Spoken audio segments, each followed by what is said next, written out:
my neighborhood, I had a tough upbringing. I had a close friend I called John John.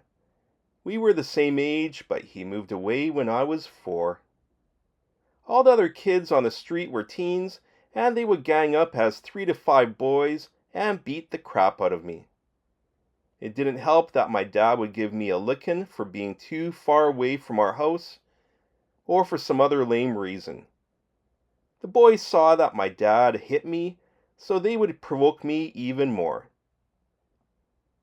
They would get bonus chuckles at my expense because my dad would terrorize me and yell at me even though they were the issue.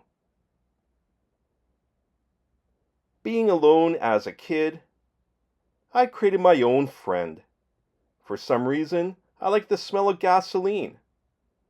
I would open the lid to my mom's lawnmower and spend hours huffing, getting high.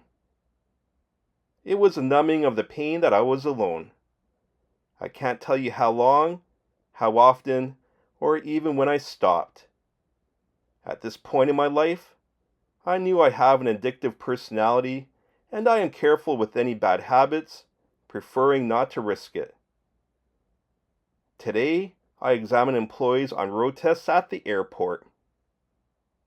When a plane arrives at the gate, the area is engulfed in fuel fumes. These moments take me back to my youth in a negative way.